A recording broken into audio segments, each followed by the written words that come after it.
Hello, guys, and welcome to Talkshow live stream. And tonight, this is sort of a first try at this kind of stuff.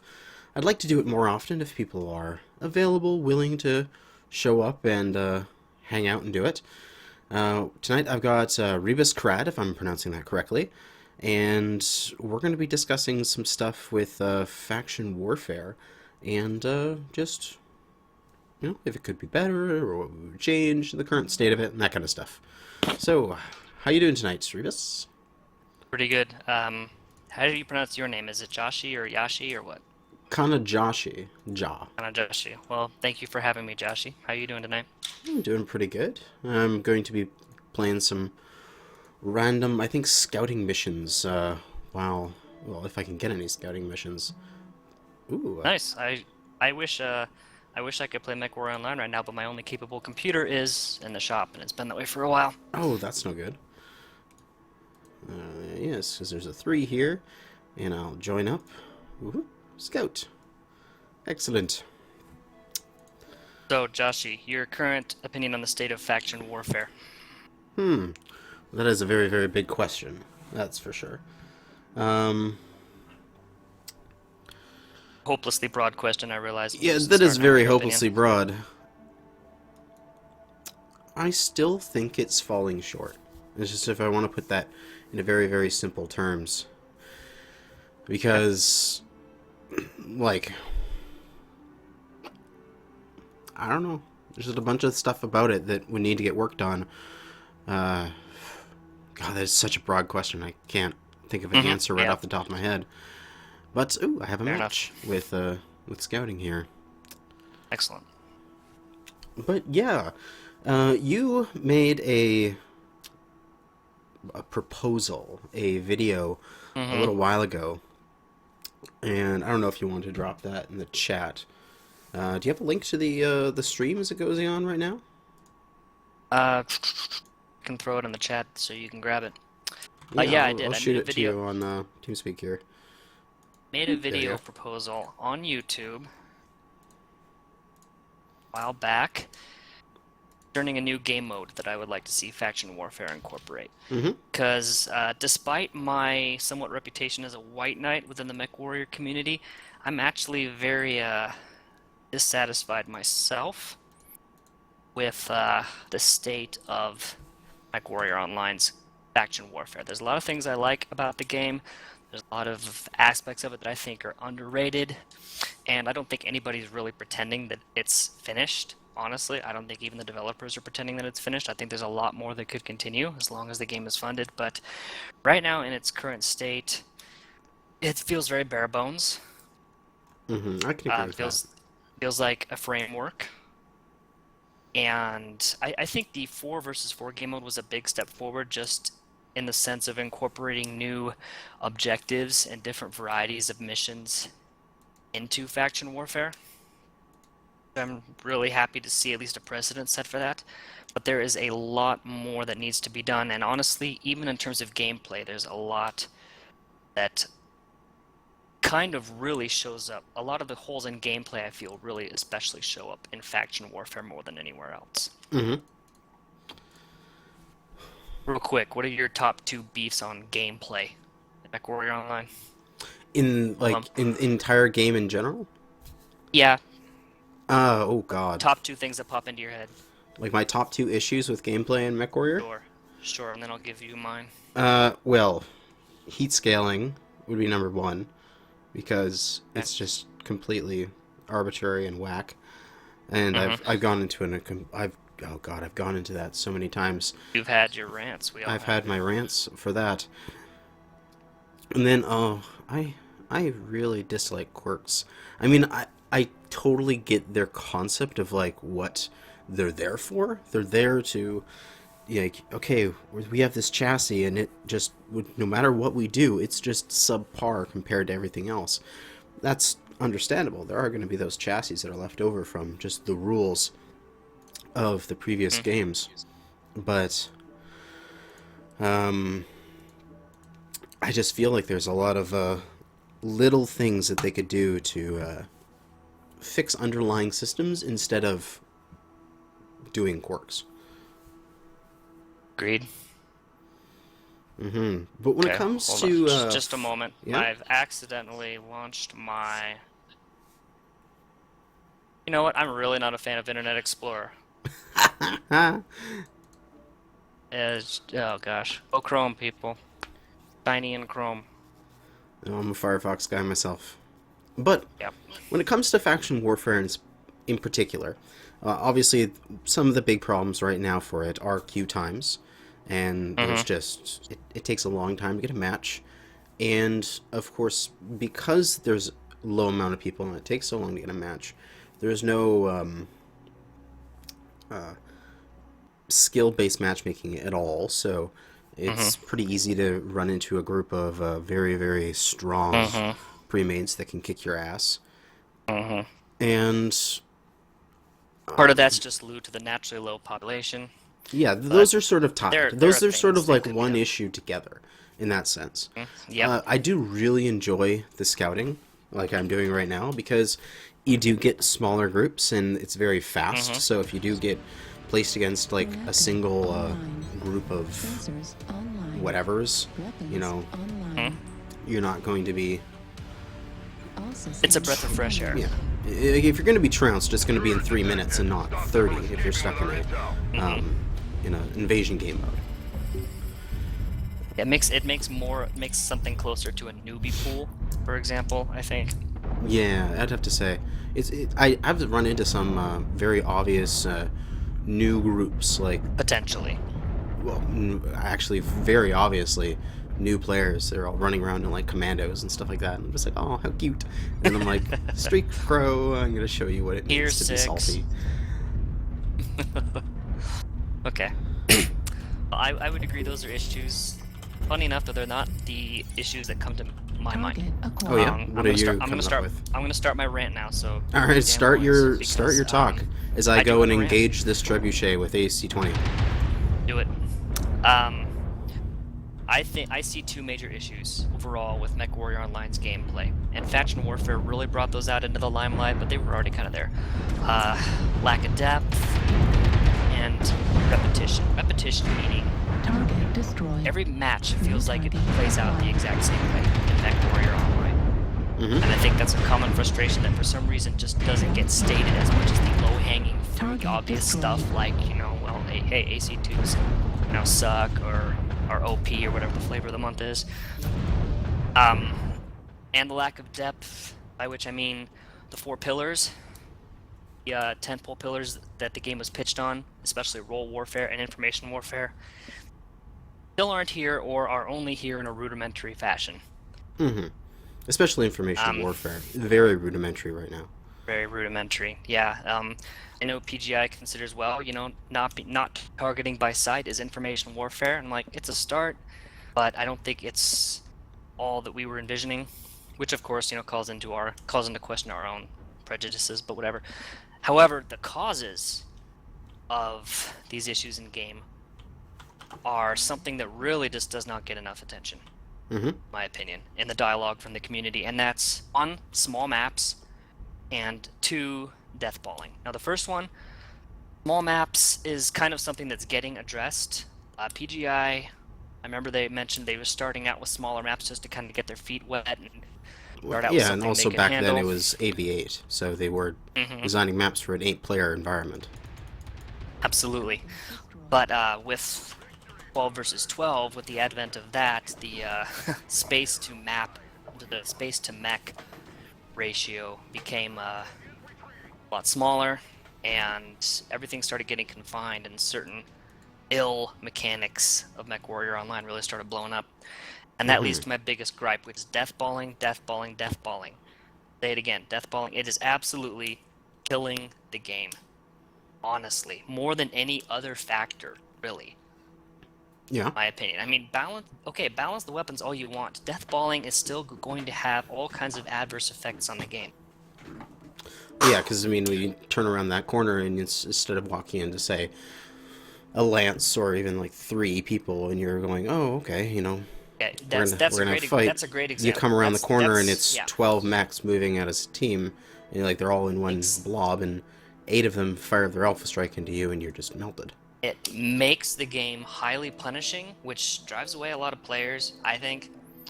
On one hand, I kind of appreciate a punishing game in some sense, but in another sense, it's not good for new players. I remember in the most recent public test when there were, I don't remember whether it was, I think it was structure quirks given to a lot of mechs that made them a lot stronger, even in the face of 12 versus 12, and you saw immediate player behavior. Instead of the peekaboo game all the time, you saw players wandering out in the midst of a brawl and actually daring to face down an enemy team because it felt like, you were actually durable. Like you could actually stand up in the face of even a few concentrated alphas, and it made the game really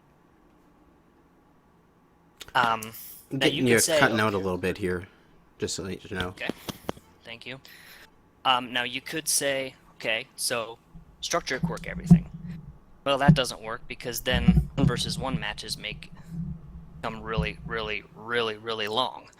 I saw a comment on the forums that I think nailed it down. It's like, okay, right now, a 12 versus 12 time to kill is way too low, but in 1 versus 1 it's way too high.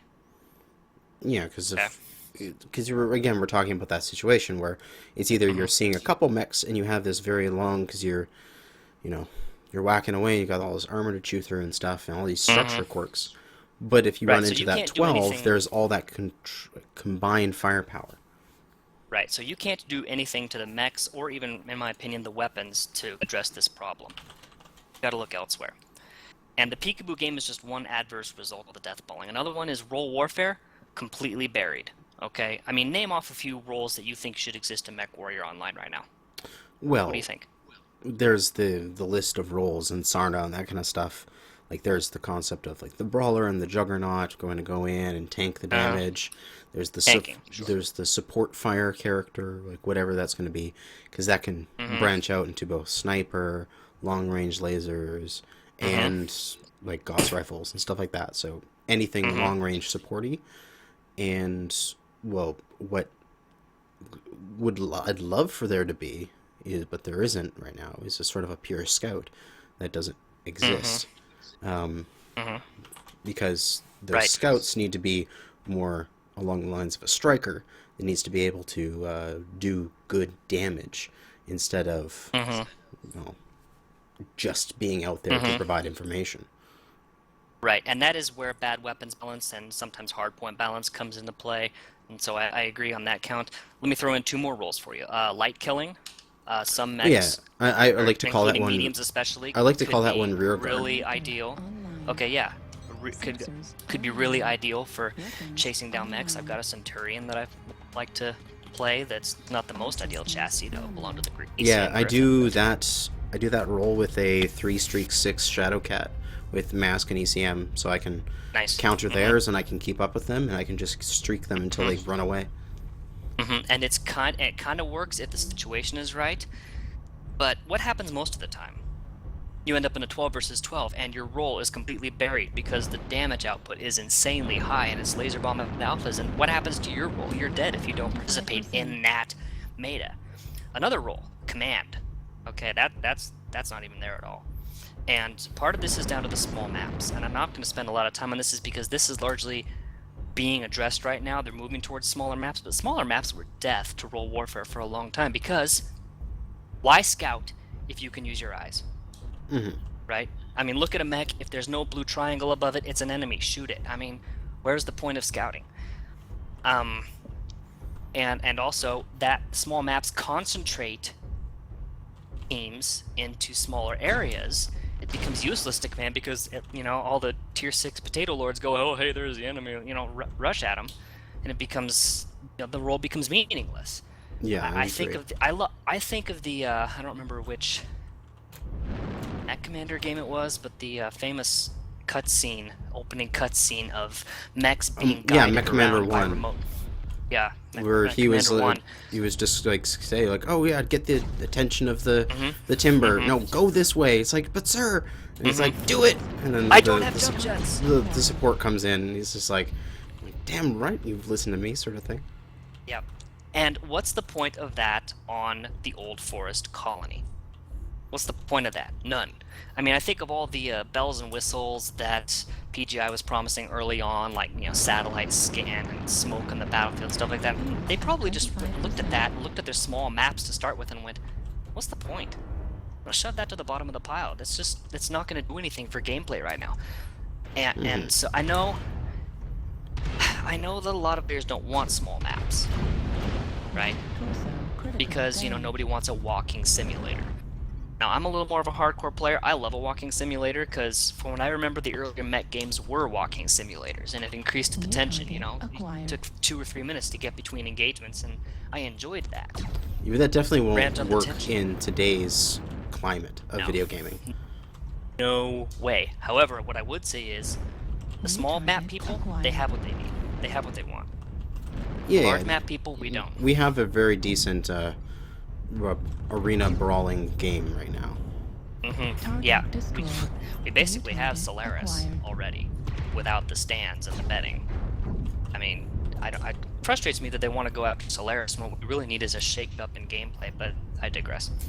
But how is this going to be brought all back? Because our topic today is talking about faction warfare, so how is this going to be all brought back into what it means to faction warfare? By all means, feel free to grab me by my ears and pull me off the rabbit trail if I get too far down. That's what I'm doing. The small maps were kind of burying a lot of depth in gameplay, but the big culprit, in my opinion, and the one that's just not getting addressed, is game modes. Game modes, and the way they are promoting deathballing. Okay, let's talk about our 5 major game modes right now. Skirmish. Yeah, that's going to be a big deathball. Assault. Well, one target. So and the teams have to pass each other to get there. So yeah, it's probably going to end up being a deathball. King of the Hill. Hey, a new game mode. Awesome. Oh wait. It concentrates activity at one area. Darn, more deathballing. Talk about the invasion mode. Oh wait. Choke point warfare. Yeah, that's definitely one big problem with those maps, is especially like Grim Portico is the worst for it, because it has the literally it a funnels choke everything. It funnels everything into death lanes, and the result is every match plays out the exact same way. And hit me there already. It's like so boring for me. Are they going to push left or right? Like which lane? And it's like, oh, okay, they're going that lane. Then you know exactly your positions. And as a defender, you know exactly where to stand. And with that predictability, again, it buries the need for any kind of role warfare or information warfare. Which gate is currently flashing? Oh, go there. That's depth. So I mean, after both gates are down, then there's the question of, like we have to have a single mech with seismic, and then we can know which gate they're going to push through. One game mode that does offer distinctly different gameplay right now is, of course, Conquest, because there are 5 different cap points. But because there are so many, the job of capping falls largely to the lights, and the assaults tend to, again, deathball towards the middle, and so it's kind of there, but it's not. At the very least, Conquest, you see matches play out for a larger fraction map. Yes, but also with Conquest, it's still a win condition to kill the opponents. So after you capture, say, 2 places or 3 places, you can just say, oh, let's just deathball and destroy the opponents, and then we will worry about recapturing any places that we have lost. Yeah, and the problem too and you could just say, okay, incentivize the other objectives, make them more money. Well, I remember gameplay when it was like that, and the result was teams were never unified.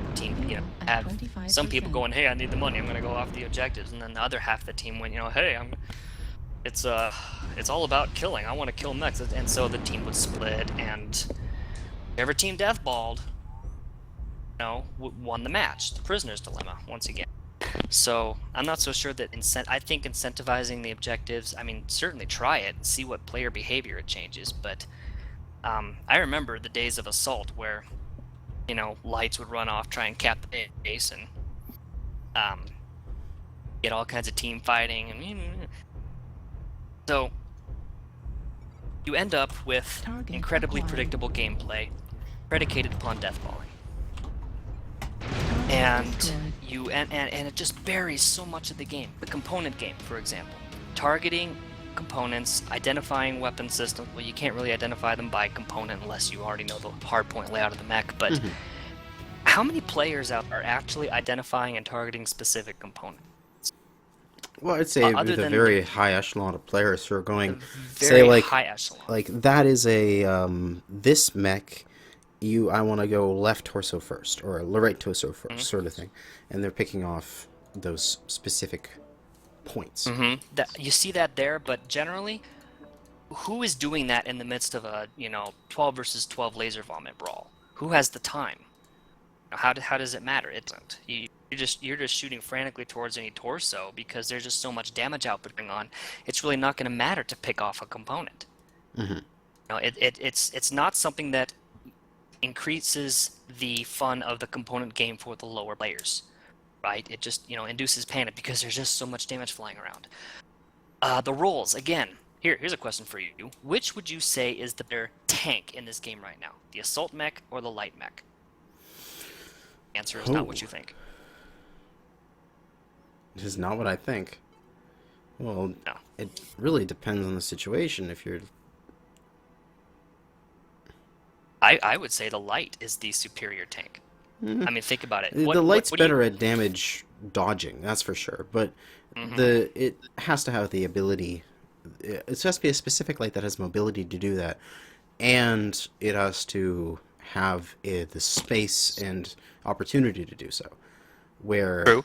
the assault, say like an Atlas S, is extremely good if the pilot If you can get up close. can get close. So like the Atlas S is absolutely amazing on maps like Mining Collective. Which is a point at which I think PGI has actually hit a home run in terms of map design, because there's a lot more cover in this iteration of Mechwarrior than any other, and it lets brawlers I'd into the have to game in a agree. big way. And PGI has not gotten enough credit actually for the amount of potential for role warfare that they've put into this game. But the warfare itself still isn't there. I would argue that the light is better at tanking because Weapons online. we all know the classic example of don't chase the squirrel, right? I mean, one experienced light pilot can run into a cloud of tier 6 potato lords and completely distract all of them. Potato Lords. I coined the word. I hadn't seen it yet. I'm sure somebody else used it. I want a quarter every time somebody says it from now on. They run into that and everybody chases it, and I would argue that the light is actually the better tank in the game right now. Because the damage, for the distracting, amount of damage, for damage mitigation compared to damage actually taken. K-line. because the amount of damage going around, if an Atlas is spotted, he's going down in 30 seconds. He's going down They're in backing off. 15 seconds. Yeah, Yeah. they're Yeah, leaving. and it really reduces actually Going the up the potential hill. of assaults to soak up damage because of all the damage concentrated in one place. So you got role warfare buried, got 5%. the component game buried, got deathballing promoting the peekaboo game all the time, which gets really tiring. I wouldn't be surprised if concentration of mechs all in one place was actually a big performance New hit target acquired. for a lot of players. I mean, I know that towards the end of a match, when there's only a couple of other mechs left, my FPS goes way up. And so in my view, there are so many things that deathballing hurts in the game, and I just want to see it dead. And to do that, what we really need is a game mode, and I want it to be in faction warfare game mode. I want to see a game mode that actually encourages styles of gameplay other than deathballing, but not by necessarily just money, but by actually dynamic rewards on the battlefield, New actually target changing the acquired. chessboard of the battlefield. I want to see something that splits teams into He's open. smaller units, He's in the open now. requires them Kill to him. work He's independently running. for certain things, or to deathball if you're willing to give up certain things, actually creating tactical choices. I want to see a whole bunch of smaller battles. Oh man, disregard I mean, that. wouldn't you say that some of your best Everybody matches just were max this guy. the ones that actually managed to Oh, end with he's smaller coming battles back. at the end? Isn't that what everybody Shoot wants? him. Isn't that what Two everybody people gripes chase about with him, the shoot. matchmaker? That's it. That it's all Come on. deathballing all the time? Doesn't anybody... I think a lot of people want the smaller battle, actually. I know PGI pitched the game as, oh, massive armies of mechs, but not three. from the amount of griping that people do about Not the five. matchmaker, because of their frustration that Raffle Stomps aren't much fun, I think Come on, people guys, enjoy the stop smaller chasing battle. Charlie. That's my claim. What do you think? I think that sounds like a good thing. Like, a lot of the memorable matches that I've had in the past is New target acquired. like not when like one team trounced the other because we just deathballed into them and we just smashed them, but when we there was sort of a great big line of engagement, there was a lot of maneuvering, and yeah, it came had a down to story that to last tell. man. Yeah, it was had a definitely s- like, and- oh wow, they pushed over here, and then we counter pushed, and all this kind And of it was stuff like- went on. And it was this one Atlas, or this one light mech, or this one guy that I killed. Here's how I killed him, and I took his component off, and then that component off, and then he got this system and that, and get the Mechwarrior experience of components and systems shutting down over time and coming down to this dramatic battle, and that element of Mechwarrior is just completely missing right now with all the deathballing. And the way I did it, did you see earlier where I posted my game mode? Your video? Yeah, down the link to the video down in the TeamSpeak chat. I can't figure out the chat. You can't. Posted it. I posted it in the TeamSpeak chat, and you can throw it in. Oh, okay. I'll just But copy it here. yeah, Or it's a one second. it's a shameless plug for my video proposal. A few people have seen it already. Basically, Shameless plugs are good. Yep. Here's another one. I'm also moderator of r/NeverTrump.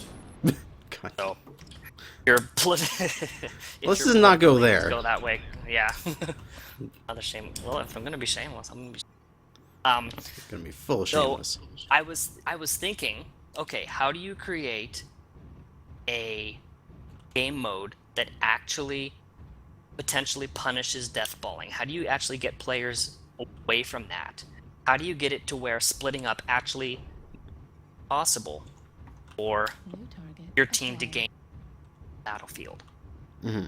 And in order to do that, you need a carrot. You don't want a stick. You want a carrot. You want to actively promote that. There's a reason to want to do it. Positive reinforcement works way better than negative reinforcement every time. Yes, I So- totally agree with that. Want a carrot, and the idea I came up with was progressive spawn points. Hmm. Here's what I mean. Target I thought of a one-way battle similar to Invasion in the sense that one team is attacking a protected target defended by the other team. And this has to take place on a large map, okay? And it's not enough to just have large maps, by the way. Just large maps with Stay King of the Hill, exact same result every time, except you have to walk longer. So you need a big map to pull this off so that the lances are forced to operate independently, or at least start off independently. But then you run into the problem of, okay, what if I want to drop in a direwolf? What happens then? Well, yeah. You're You're walking stuck forever. walking for like hours on end. No, not necessarily much fun. That's why I thought of progressive spawn points. Okay? So you drop as a team at 3 separate spawn points, and there are other capped points between you and your objective. As you move towards the objective, you capture these spawn points and activate them into new drop zones for future mechs to drop. Immediately, in my opinion, solves the problem of assaults having to walk forever because, hey, now they have a closer point of attack to start. Now they don't need to walk everywhere, assuming that your first wave does their job. Yeah, and they unlock these points as they go forward. Does that remind you of anything? Well, it's the rush game mode sort of concept. Kind of Rush, thing, right? basically. I'm not the first person to suggest that, but I would say that I think Rush serves this game better than it serves Battlefield. Mm-hmm. Because you have avatars of different speeds.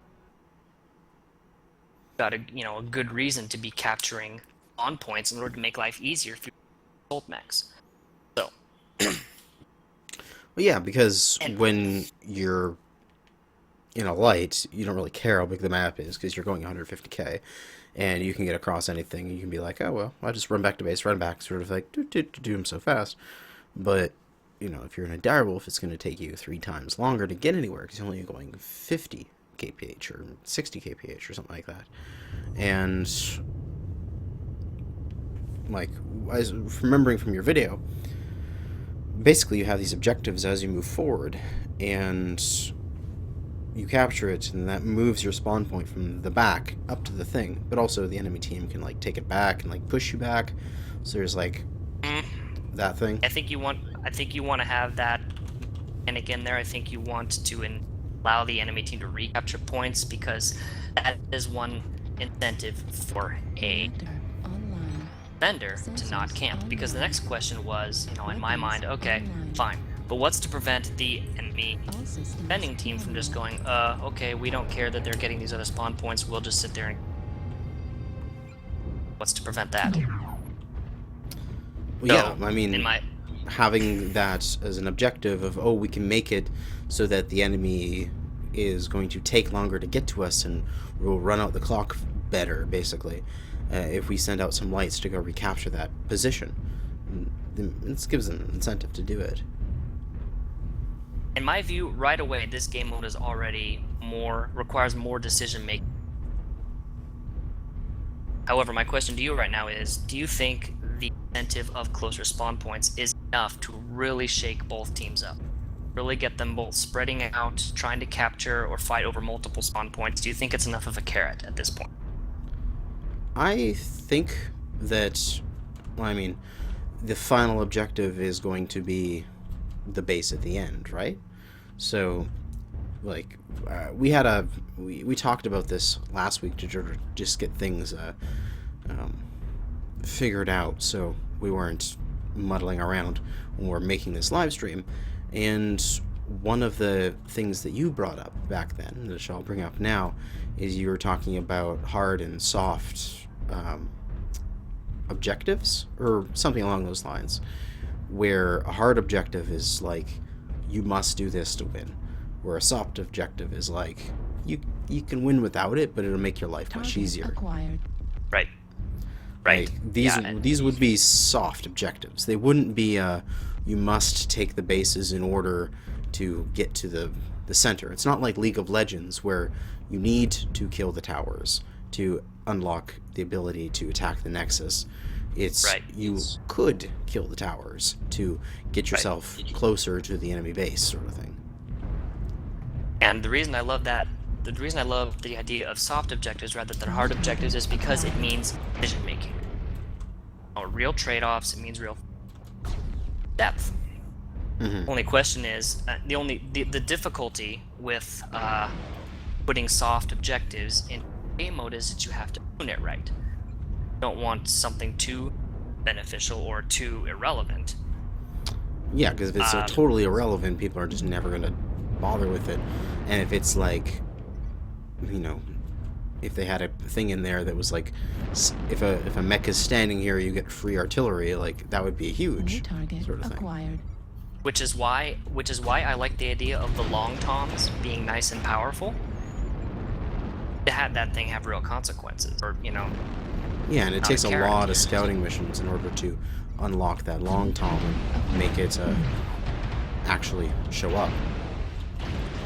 So PGI kind of has the start of this, I think, mentality going on in their game modes. The question is, what I've been thinking about is what to use for soft objectives in Sorry, this game you're mode. cutting out a little bit. Are you doing a push to talk?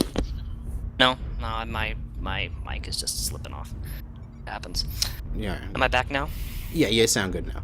Okay. It's just we're losing the beginning of your words and the end of your words, sort of thing. Okay. New target So, thank you. acquired. So the question is now, what soft objectives to use in a potential rush game mode? The idea that I pitched in my video proposal was a throwback from Mechwarrior 3, specifically mobile field bases. Because that actually changes the tenor of the battle. That actually affects the strength of the chessboard potentially. But ultimately, I just threw that in there because, you know, I was having a fanboy moment. It could be anything. I like the idea of something new, which is why I didn't just go, well, give them more artillery. You know, that's, you know, obvious. But it could be artillery.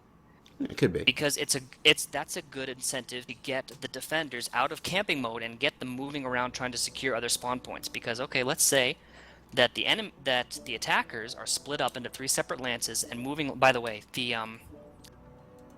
I didn't explain something earlier. In my mind, the progressive spawn points, the unlockable spawn points, would be kind of arranged in columns, you know, in series with each initial drop point, so that each mech had. There were basically 3 different assault routes, approach routes towards the base, with each lance taking one. Yeah. And you don't want to split. it wasn't that they were completely separate lanes. Like if you can imagine Sulphurous Rift, where it has its 3 different lanes, like those are like that's too punishing, too limiting, too separated. Where you're thinking more like separate them by distance. You know, make that a big challenge. Oh, what was it? Oh, there's dogs howling outside my window, so hopefully people aren't getting annoyed by that. I didn't hear it at all. Oh, my brain isn't functioning here for a second. You know the area outside the base on Emerald Taiga? Yeah. I would love to see that sort of thing where you could have, like, it wouldn't be, like, long ways. It could be just a medium distance, but it would be rough terrain that they'd have to get through. You have, like, three river valleys that they were pushing up, but your more mobile mechs could get around if needed. Your assaults may not be able to climb the hill very quickly and get to the next lane over, but your lights could jump over, sort of thing. That's one possibility. I would personally prefer, you know, just make distance the big separator. Yeah. You know, you can death ball if you want to, but it's kind of up in the button. It takes you a while, and in the meantime, of course, you're losing territory to the enemy scouts who are moving around trying to secure these spawn points. But again, you know, what's to stop the defenders from just not caring? What's to stop the defenders from just sitting in there, other than boredom, sitting in there, which is why a large map is nice, because, you know, it might just make them antsy enough to move out. But what's to stop them from just sitting there camping? And the thought is, well, okay, you can do that, except for the fact that each of those progressive spawn points that the attackers are unlocking also is giving them more artillery strikes as they capture them. So yeah, you can sit there in the base all day long and wait for them to arrive and camp that way, but you're going to find your life very miserable once that happens because of all the extra artillery that's coming. Yeah, they're gonna, as they progress forward, they're gonna keep hammering you and softening you up and maybe getting you several kills before they even get into the base, giving them that advantage. Or it could be a mobile field base where you actually have the opportunity to repair and rearm a little bit on the field. You know, but something to where something to where deathballing has real advantages. You see, Feel me? yeah, I totally agree with you on the concept of that, but I just would disagree slightly in the incentives. I don't really like the concept of mobile field bases. I'm not sure how they would do it. Like, I don't know if they have the definitely they can just say, like, if you walk past this, reset mech health to dot whatever sort of thing. Like, they can do it in the engine. I just don't get it in terms of, like, how it would be in the game, because if you're going to be restoring health, like, how quickly does it take to fix a mech? Like, is it like you just go run through a car wash and bam, your mech's shiny sort of thing and you win? Like, well, it could, you know, and those are valid points, and, you know, there could be a vulnerability trade-off like there was in Mechwarrior 3, you know. But the point is, you know, something to actually create consequences for deathballing that affect the progression of the game. And you know, I could ask you now, what are your ideas for other carrots? What would you throw in there in order to incentivize splitting up and working to capture as many separate spawn points as possible. How would you throw Well, carrots in there? one thing that we had thought of last week during our time, or at least that I had thought about, was that along the routes, as you're going towards the base, you could, rush the objective and take it down really quickly. But I thought, well, why don't we take the idea of rush, which in Battlefield and that kind of stuff has it so that the attackers get additional spawn tickets whenever they get past an objective. And so the idea would be that, if they get past the objective, they get one of their reinforcement waves. So they'd start off with just 2 reinforcement waves, and of the 2 objectives, then they would go and get their other 2 on their way to the base. So you could rush the base and take it out and win if you knew you could do it in 2. But if you just to be clear, I'm envisioning this taking place in our current format of 4x12. I'm not suggesting a ticket system, a pure ticket system. Yeah, no, I agree as well. I think there's gameplay reasons that absolutely wouldn't turn out well. All of a sudden, you got players feeling happier to suicide because tickets and all that. But it could be though that you stick a team's 4th wave potentially behind that goal of you gotta do enough capturing of spawn points in order to unlock the 4th wave. Yeah. Which, like, one thing I disagree with you on this is, like, you're very anti-deathball. Like, I'm okay with deathballing, like, to some extent. Like, I think it's a little too crazy right now, but it's the only thing right now is the thing. There's absolutely no reason to do anything other than that. But go ahead. Yeah, like a good team sticks together. Like, that's just like a good tactic, you know what I mean? Like, it's not like that tactic will ever go away. There will be teams that will just be like, we'll just get into one group and we'll push forward. After we had our talk last week, and I was just imagining things over, as I'm sitting there at work, working away, I have Mechwarrior scrolling through my brain constantly. And as do I. One of the things I had thought of is, if you had, say on a mock-up, you would put this on Polar Highlands. And you would have... It's a great map, by the way. An enemy base in one corner of it, and the opponents would spawn in relatively close to another. Like, if they wanted to group up, they could.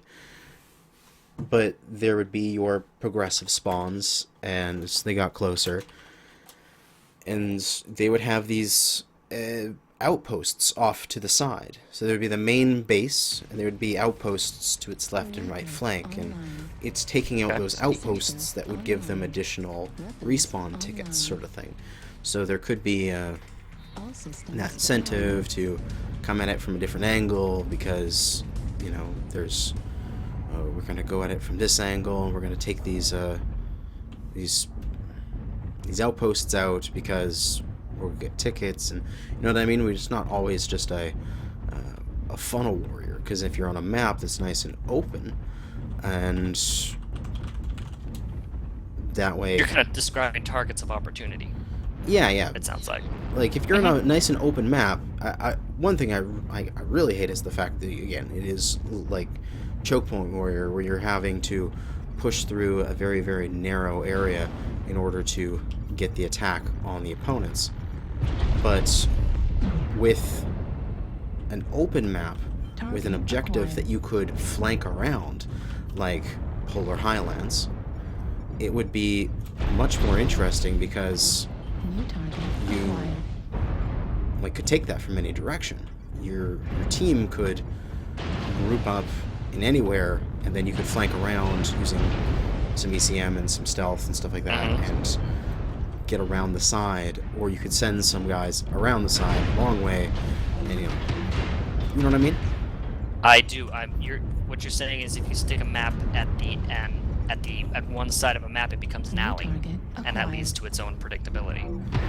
Yeah, but if you just put an objective in sort of off to one side of, say, Polar Highlands, but like 3/4 to one of the sides, and put the enemies spawn at the other side, then you can just like leave it up to them. Like, how do you want to attack that position? It's multiple options. You can get at it 360 degrees. Like, personally, I don't even think there's a reason to have walls or gates or something like that. There should just be a multitude of buildings that the defenders can hide behind, and there should be some elevated positions they can get into, and a ring of turrets. And that would be how I would design a base out in the middle of the open. Right. No, I fully agree with you. It does give more options. It provides more possibilities. New target acquired. I just had something I lost. And that happens. Oh, here was, yeah.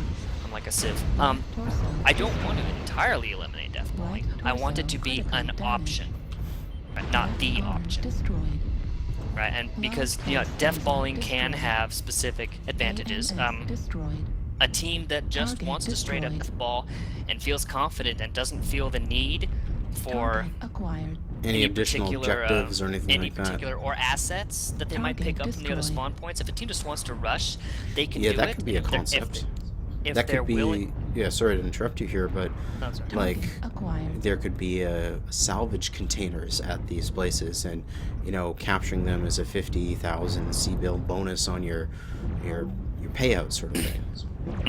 And you can get away with that more in faction warfare because teams are a little more organized and there's a little more talking, where you don't want the tier 19 scrub teams necessarily trying to knock that out.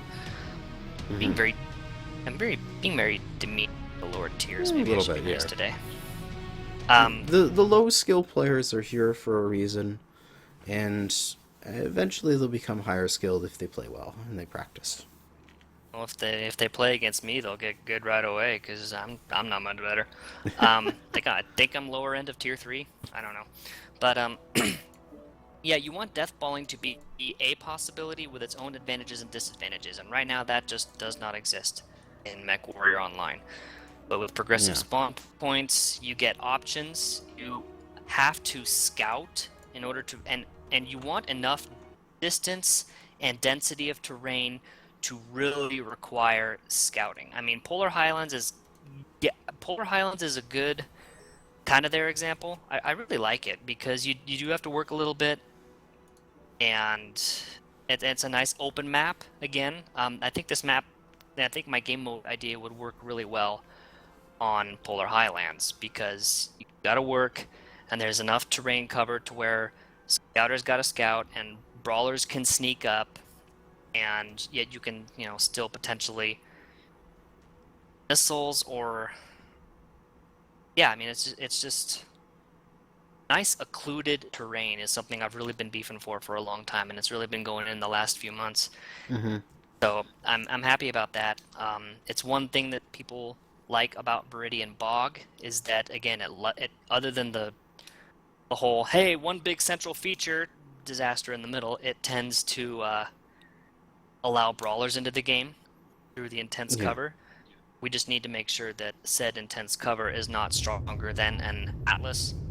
Okay, but indestructible trees.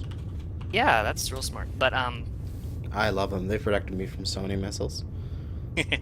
But Polar Highlands has no one big central feature that everybody rushes to, and it opens up gameplay, opens up tactics, and you get matches happening differently. Yeah, like when idea. It's even now. I always find the match in Polar Highlands, because there's nothing we can grip onto and wheel around, is we'll have like a battle line, and then one team will push the side and the other team will rotate with it, or like they'll have this line that's done dynamically moving as we're going. And it's something I really enjoyed playing a fast light with long-range weapons, because I can hook around the side, and I can always, no matter what, I always have the ability to flank further right or flank further left. So if I run into an opponent, I can continue to go around them. Like, it's not like I'm ever going to be like, well, I run into an opponent, I just can't get through because there's a wall and it's the edge of the map. Right. Where in this, it's like, I run into you, okay, I'll just go around you and just continue going left. It's big enough for that. Yep.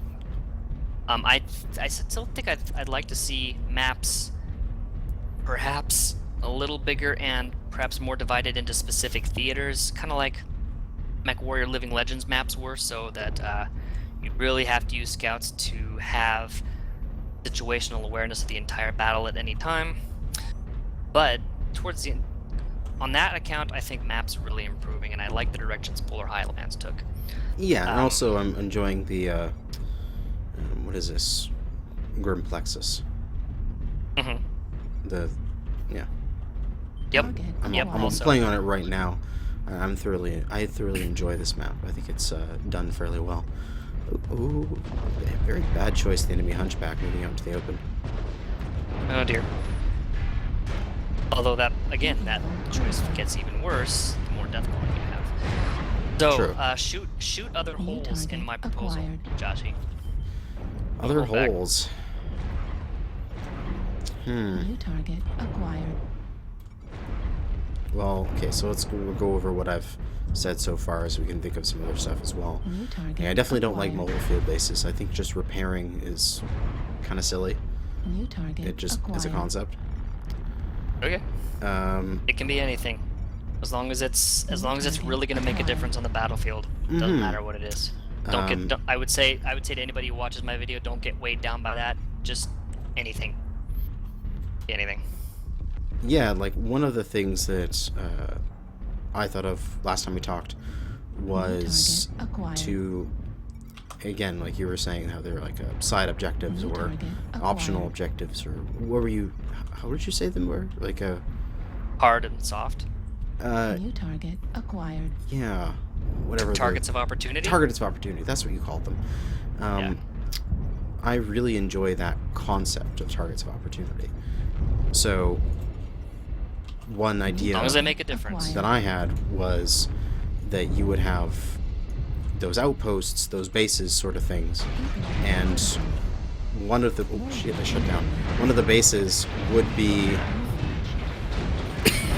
an artillery base. So if you took that base, you got a not as strong as Long Tom, of course, because that would just be ridiculous, but like as strong as a normal artillery.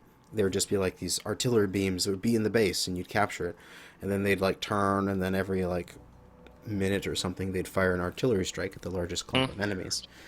And you know, that would be a real big incentive for a group to say, oh, okay, well, let's go capture the artillery position and go capture the air base, and we'll have artillery strikes and air strikes happening every so often. Or maybe we're going to go capture a radar post, and then we're going to get a radar sweep every 30 seconds. That's going to show us where everyone is. And it would be a great incentive for the defenders to be trying to deny the attackers those points. Yeah, and it would be the concept of, okay, we're going to say split up and defend these, or we have to scout to see where they're going to attack, and then reposition our defenses in order to hold those positions. And the map has to be fairly large in size to allow all that, of course. Only hesitation I have towards too many objectives further out to the side is, for the sake of simplicity, I like the 3-lane approach. I like kind of putting those targets of opportunity and the unlockable spawn points on the same point, basically. It just kind of keeps things simpler and yet makes decisions matter. Okay, because I mean, if you've got 15 different things you could attack out there, I mean, it starts getting confusing. Yeah, I definitely don't want to have that many things. Like, in my mind, it would be the 3 things. Like, you would have like an arty base, an airstrike base, and a radar base sort of thing. Like, Could be. Say each one had a little bit of a in-game benefit by giving you like an extra artillery strike or an extra airstrike every couple minutes, and they're obviously the sensor one would give you a radar sweep every minute or two, or however often that's going to happen. And my idea is just use the 3-lane approach for all of that, both the spawn points and the extra assets that you and I are talking about, the artillery, the airstrikes, the radar sweeps, all of that. Just use the same points for all of them because it's relatively simpler. It's a little easier on scouting, you know, because you don't have 15 points to attend to. I don't know. It's my definitely concern that with the having it too much down a lane is, would it become too inevitable that you would capture these places? Like, I would want them to have it as a choice. So it's like, do we go for the radar installation instead of the radar installation is on our way, sort of thing. So we're just going to capture it anyway. Like, why would you run by it when you could just capture it? Yep. The way I envision 9 overall spawn points, three as the starting points, and those cannot be recaptured by the enemy, by the way. Yeah, those are always available for spawn points. Right. And then 6 more, 2 in each lane as you approach the objective. And I'm then thinking 9 overall, and yeah, you can have different assets at each one, and have it occluded by terrain, so you're not just using your eyes. And it still gives you a choice as to which poison you're willing to pick, Target acquired. and which assets you're willing to New gain target or acquired. lose or give up. But New target acquired. actually getting there, is not. You gotta look just around. You gotta look just to find the stupid thing. I don't know. That's definitely something that would come into play in the design phase if this were getting implemented. Point is, it creates advantages and disadvantages for deathballing both as the defenders and as attackers. I don't know. I still can't grasp the lane thing very well. New target acquired. Like, you take a look at, like, say, League of Legends. It has lanes, that's for sure, and they're hard objectives. You have to take the towers in order to win and move forward. But there is a whole bunch of jungle in between that makes it fairly easy, actually, to get between lanes. New target acquired. Yep. And with large enough maps, you can still have that. Target destroyed. And I'm thinking probably on the scale of at least Polar Highlands and Tourmaline and Alpine Peaks and our biggest maps. And again, that's not horrible for our assault mechs because they're given closer spawn points from which to operate. Although, if you want to take, by the way, I failed to mention this earlier, if you want to take an assault mech and drop with it right away, New target acquired. and you're willing to walk, then that's a choice, and you have that open to you because the enemy's probably not going to be expecting you to drop in an assault mech and walk all the way. They're probably expecting the lights to New drop target acquired. first, secure closer spawn points, and then bring in the big guns. Left And that's orbital another reason why I critical love this. damage. I'm sorry, I will not, abandon your point. I want you to come back to it. I'm gonna let you finish. But Destroyed. what I loved about, my idea, not that I'm terribly genius or anything, what I love about this idea is that it promotes a certain kind of gameplay where lights drop first, they drop the furthest, so it's their job to scout and capture closer spawn points for the bigger guns. And that feels like a very organic and real-world battle situation. Come in, you scout, you secure territory, and then the bigger assets come in. And I really liked the idea of that just because it seems like, what an actual team might do, and what an actual military unit might do in certain situations. Thoughts on that? No, I can understand that, but you're always going to have the people who want to have it play the game their way. I love my Atlas, and so I always want to draw Oh, yeah. my Atlases. You're not. Oh yeah. You can incentivize it to be lights first, but you can't force it. Right, right, and again, you still have that freedom, so it's a choice, which is what we want. We want it to be Yeah. a choice, each with its advantages and disadvantages. Although, again, if this is taking place in our current format of 4 waves of 12, then then if you have an Atlas in your deck, you're also going to have a couple of lights. Yeah, So that's all going to get used. If you have 2 ally, you're gonna have 2 locusts, sort of thing. Yep. So I don't know. This game mode is out there for your consideration. What would you suggest for a game mode that promotes or makes deathballing a choice rather than a requirement?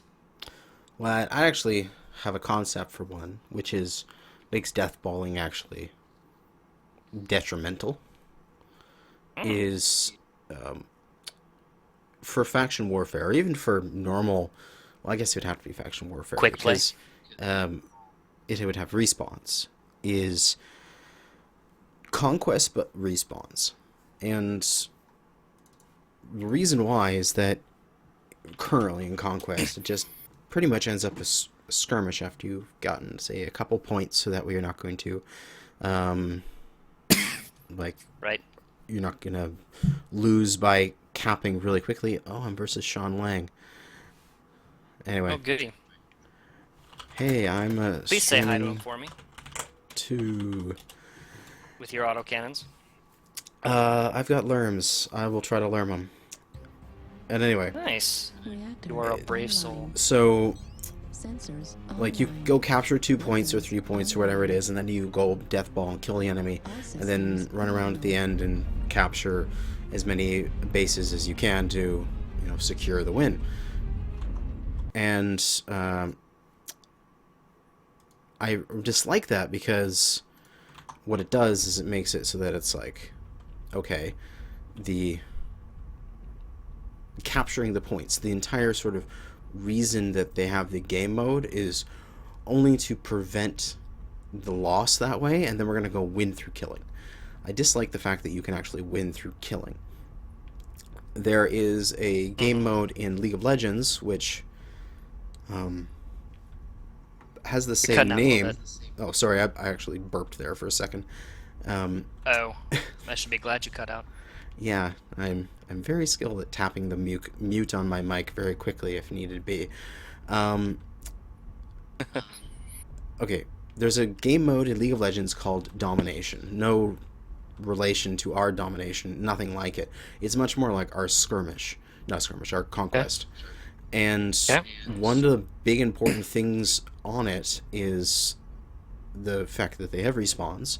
So, like, sometimes I take a specific character for that I absolutely know is New target. not good at taking points, but is absolutely amazing at holding points. And all I do, and I'll die several times doing this, is my team will take a point, and then I'll sit on it, and it takes the entire enemy team to get me off of it, sort of thing. And they'll kill me. But I've delayed them far too long, and they've spent a whole bunch of time and effort trying to dislodge me from a position. You don't have that kind of gameplay in Mechwarrior, because if there's a whole bunch of people coming in, they're just going to kill you. And if they gave respawns to the game mode here, what that would do is it would make it so that you could, if you needed to or wanted to, Acquired. oh, I just shot some lerms to my allies back. If you needed it to or wanted it to, you could do is you could go hold a position, and you could say, well, I'm gonna die here, but I'm going to take this group out Target. coming to me. I'm going to distract them, and they're going to be occupied for the next X amount of minutes. And during that time, we're going to get our sweet conquest points. that makes the game mode entirely about the conquest points, which is what I feel like it should be, and not about the killing, which should be the focus of skirmish. Okay. Well, you're gonna have quite a bit of objection to respawns. Well, it would be a Actually. faction warfare game mode. Oh, it's still 4 versus 12. Yeah, it's like the 4 lances of 12 sort of thing. Oh, okay. Yeah, Well, yeah. lances, When, you know, when 4 people group. hear respawns, they don't. You know, it would be your drop deck. That's for sure. Okay. So, But how you many would- cap points are you thinking? 3. 5 is Okay. too many. Yeah, 5 would because then split you just you get up too what we much. have now. Well, and yeah, and be likelier to promote deathballing. Yeah. And again, so it's fewer targets, and they all need to be held simultaneously. No, I'd just say, like, if you're holding a target, you're getting points for that target. Like, it's not like you have to hold all 3 in order to start to get Right. points. Right. You could make it Okay. slower by saying, if, like, you hold a point and the enemy holds a point, you cancel each other out. And if whoever holds the 3rd point gets it. That would make it Okay. so, like, it would be really beneficial if you held 2 points for your lights to sneak around and uncap their point, because all of a sudden you're getting, you know, even though if you don't cap their point, you're still getting more sort of thing. Like, I don't know. Basically, conquest with 3 points and respawns in the faction warfare system. Okay.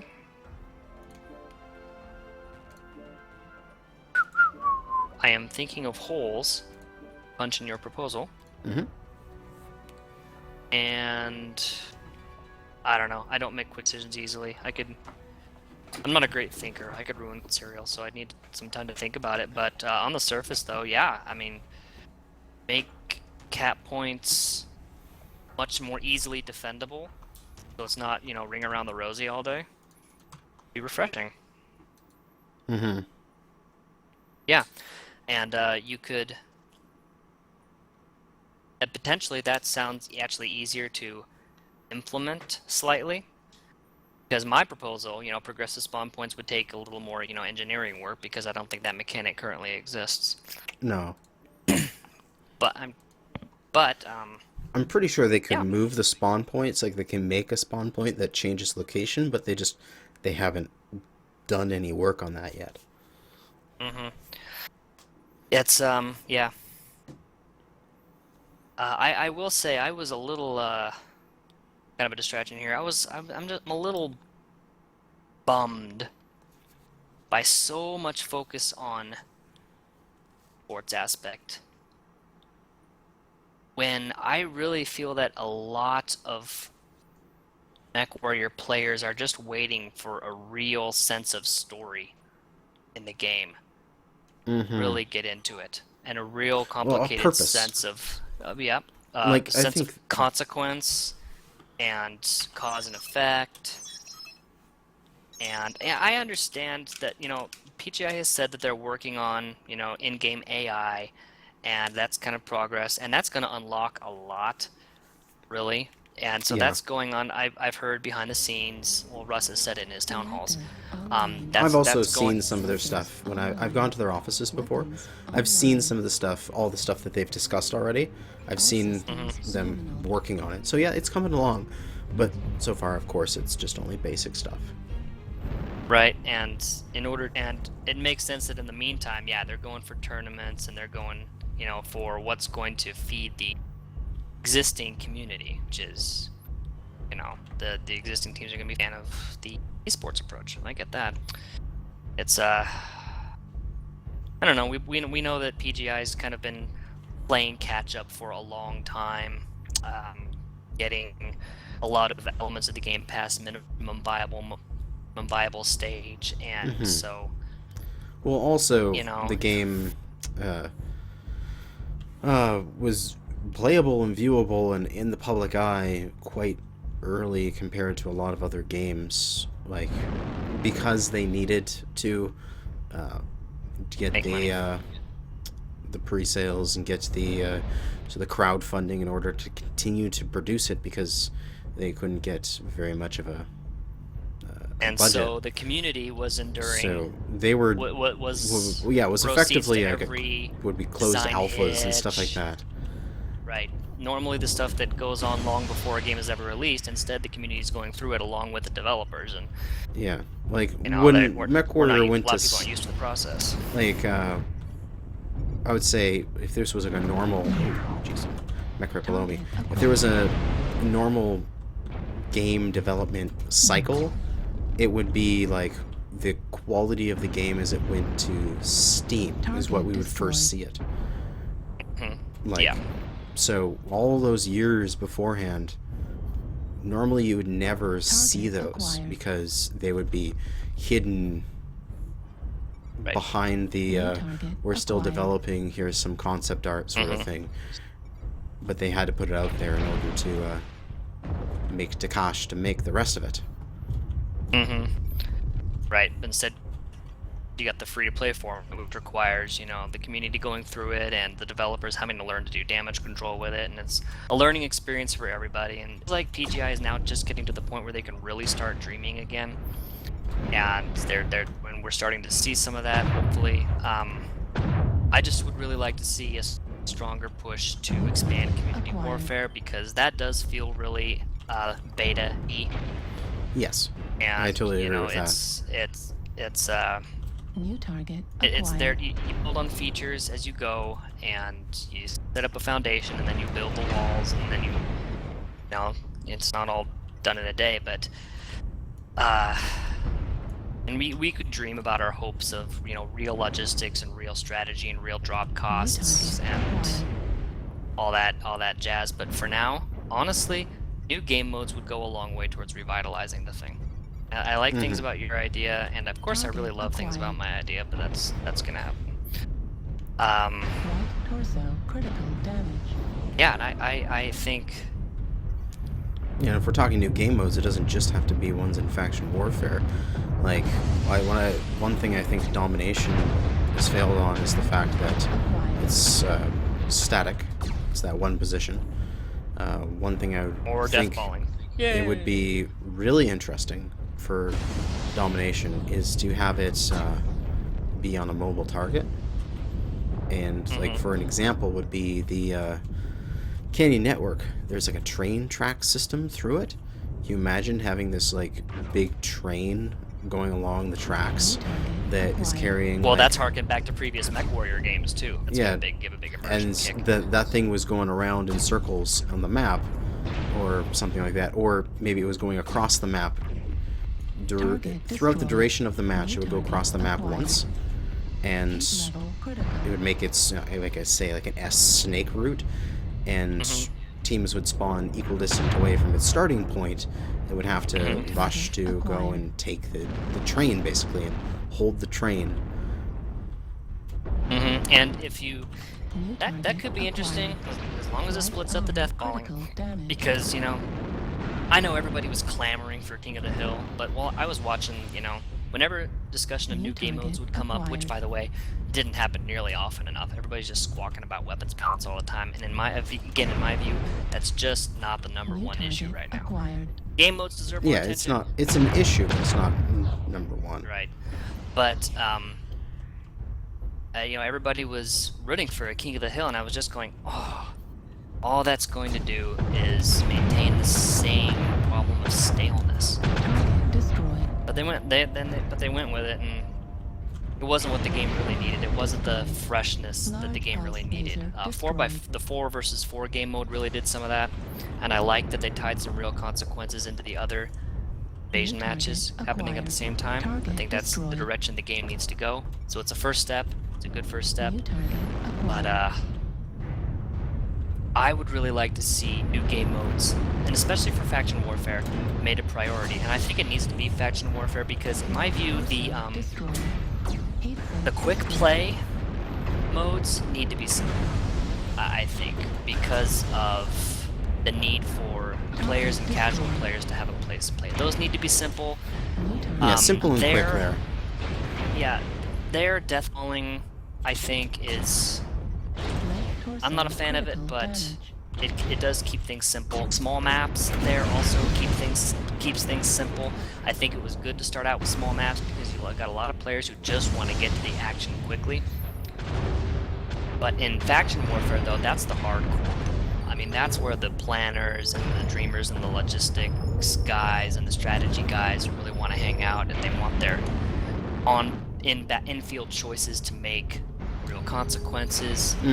And after all, faction warfare was the big selling point of the game, whose absence caused all the ill will over the course of development. So get in there and make that a Solaris.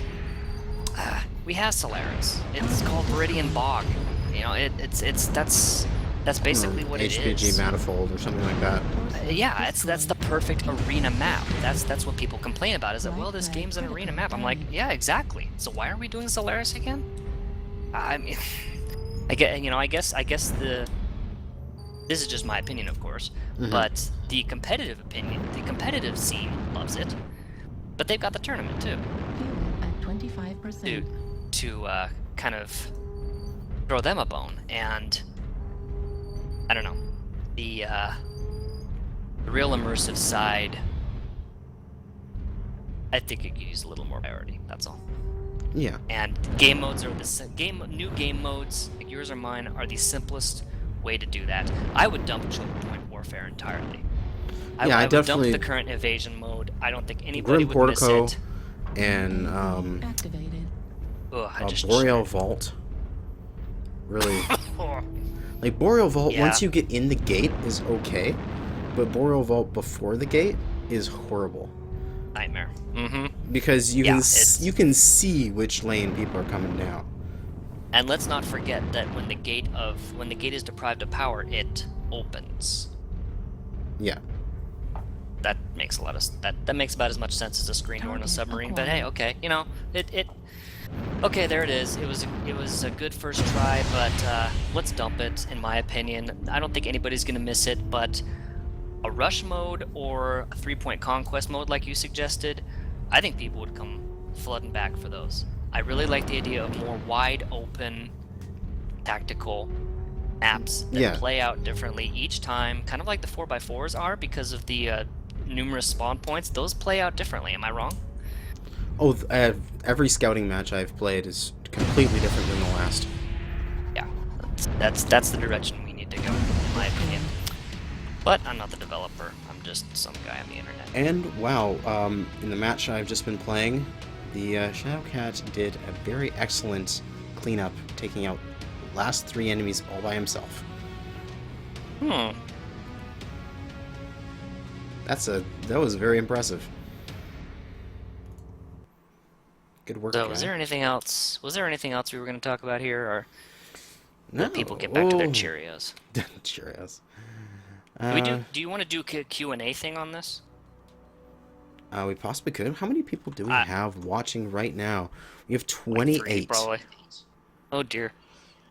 Yeah. I don't know. Can we do a thing where the 27 people just itching to tear our ideas to pieces can voice their questions? Well, sure. If they want to voice their questions, they can put them in chat, and I'll read them off here. Hey, in your TeamSpeak chat, give me a link to the stream. Didn't I get you one? Actually, I'm not actually. Oh wait, you did already. Yeah. Yeah, let me throw it in there and then mute so that it's not all weird. Yeah. And you read that for a second. I'm just gonna pop off the washroom. Be back in 20 seconds, and then we'll look through that. We're back. Okay. Enjoy a cold, mildly alcoholic beverage while you wait.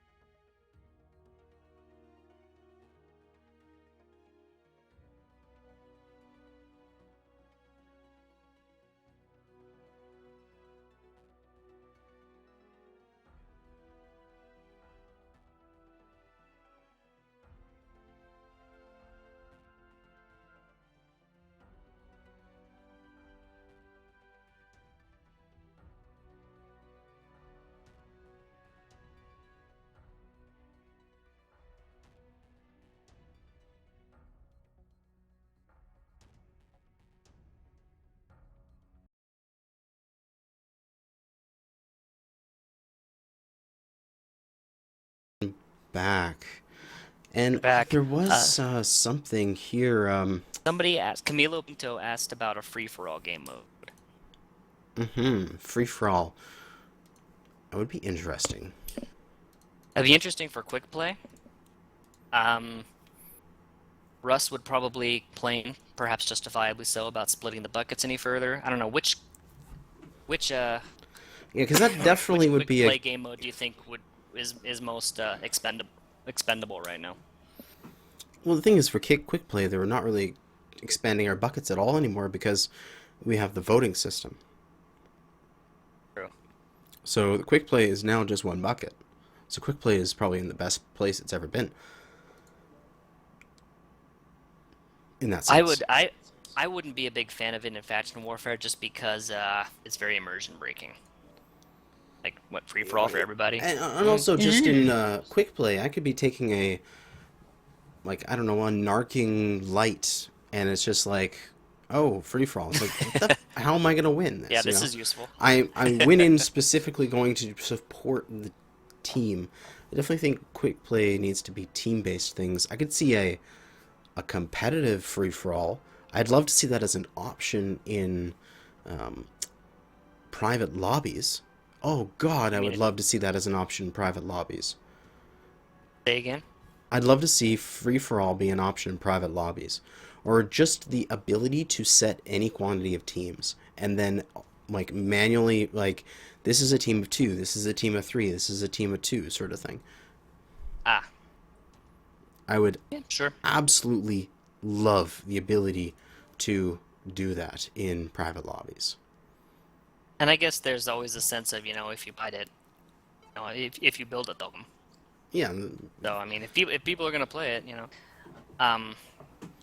Like, if I can equate it to other things, like, was it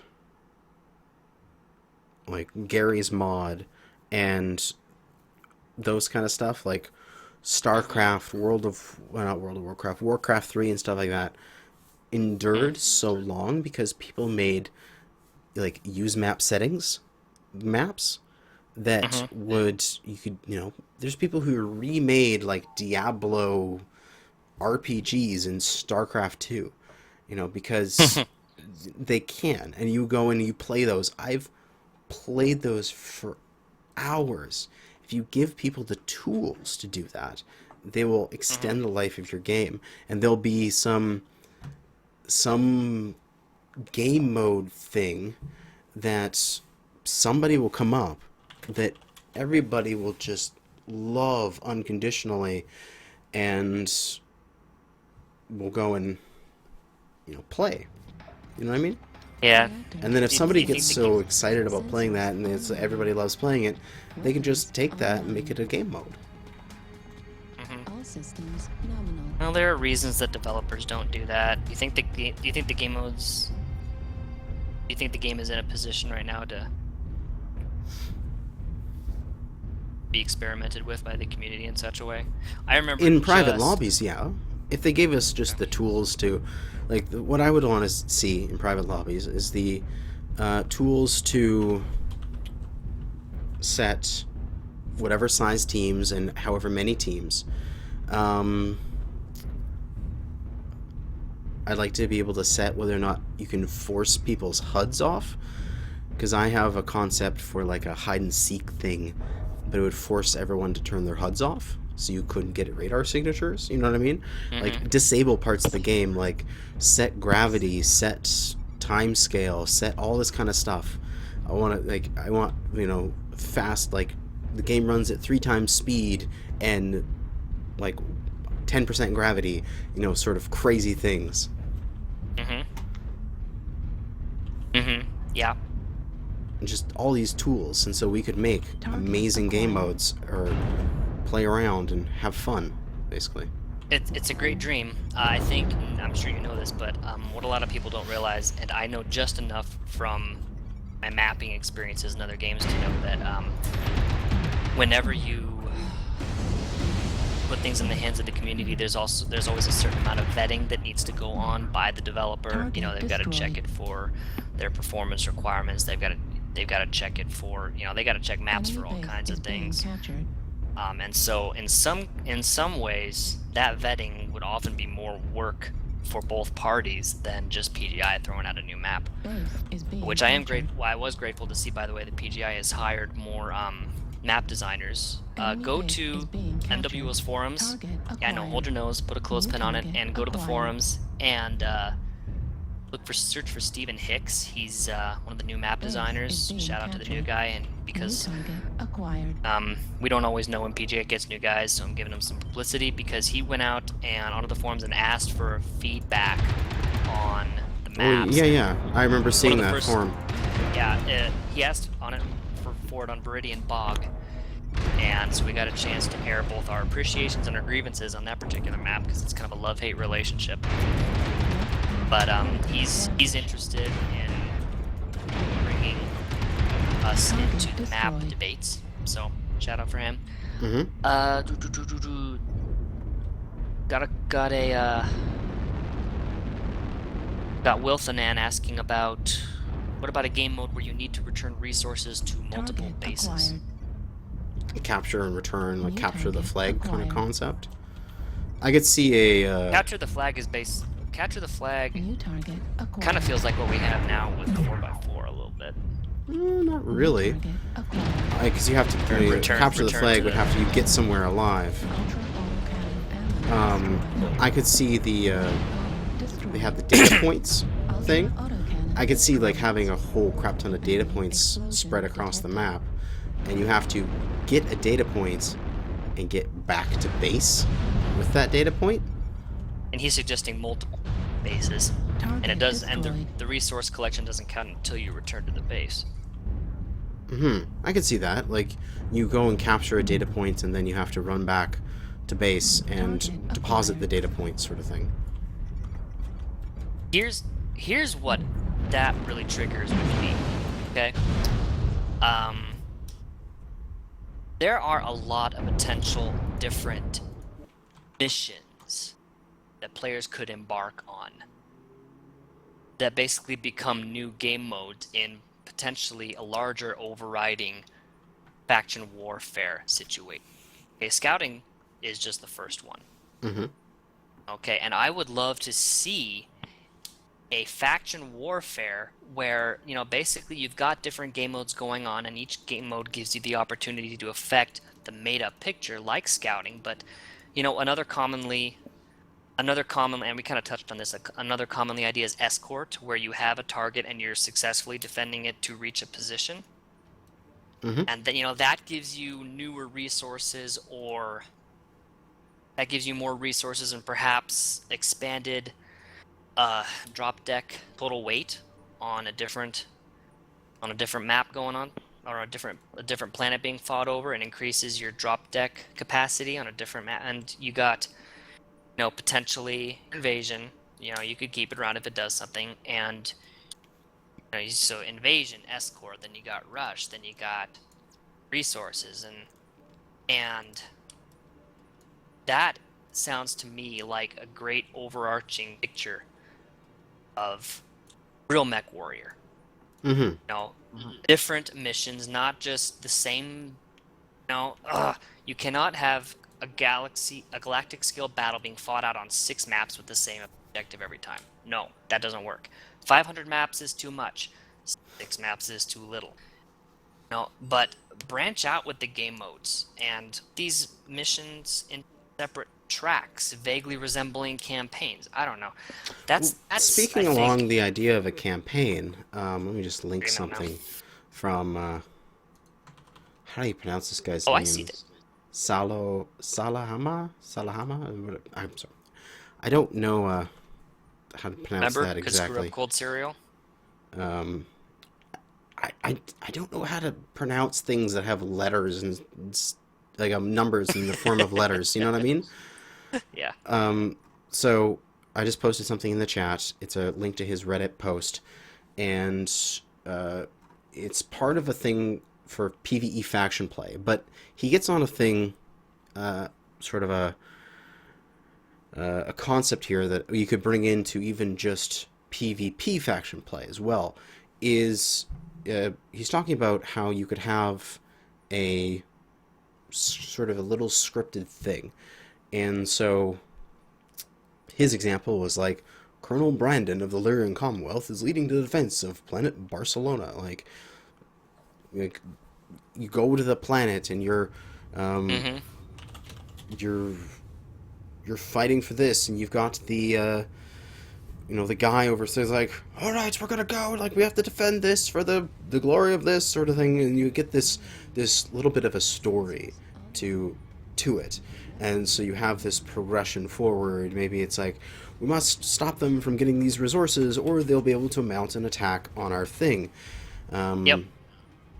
I don't which really... is kind of what we're talking about, but on a larger scale, not just a map scale, but a an entire thing, like a story scale, like how it is now. Like you just have like the 12 or 15 or whatever zones it is, and you do the exact same fight on different zones, and then it's like, oh, you've captured the planet. I would like to see phases.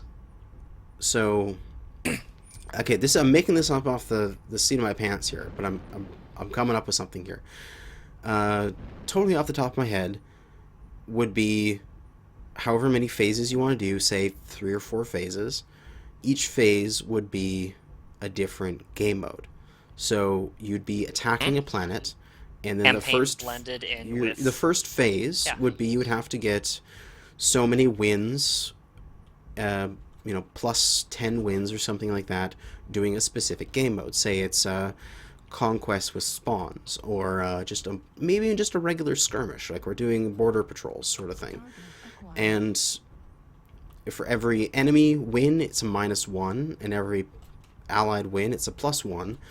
And eventually, once you get +10, you click over to the next thing, and you could do the next game mode until you get again +10 or +15 or whatever it is. And each one has a sort of increasing thing. So it's like, okay, we have to capture resources, and then we can make a push on their base. And it's like, okay, we've captured enough resources now that we've won 10 times. Let us push on their base, and we'll take out this, or you know what I mean? Exactly. Campaigns blended, progressive campaigns blended with the larger scale, and have it influence, and then have it influence other things going on the map, and then there's all the common ideas. Each one would be a totally different map. Like some of them would be good for a conquest type thing. Some maps would be good for a invasion game mode. You know what I mean? Like the final I think one would be invasion. You do different maps all the way up. You have to, you have to build this thing. You have to build this city a little brick at a time. So I would say, PGI, just get those game modes into the game at this point. Just get them in there in the same fashion that scouting is currently in there. Mm-hmm. Get them in there. Have them have an effect on just the larger invasion matches for right now. Get them in there, test them, and I really hope this is what they're thinking. I'm optimistic because they tried it with scouting, so maybe this is a precedent.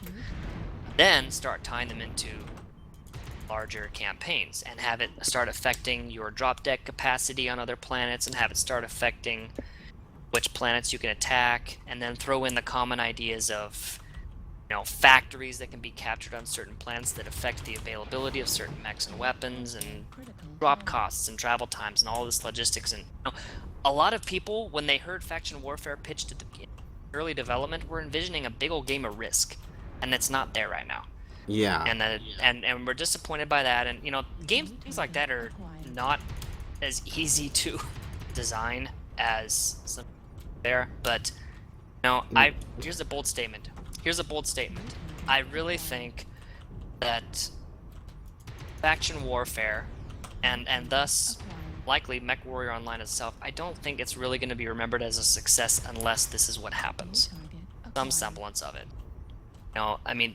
Almost the entire game's success has always been viewed through the lens of warfare, now known as faction warfare. Mm-hmm. And unless it becomes a deeper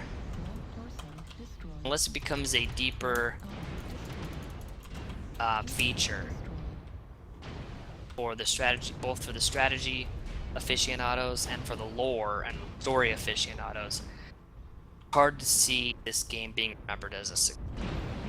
At least that part of it.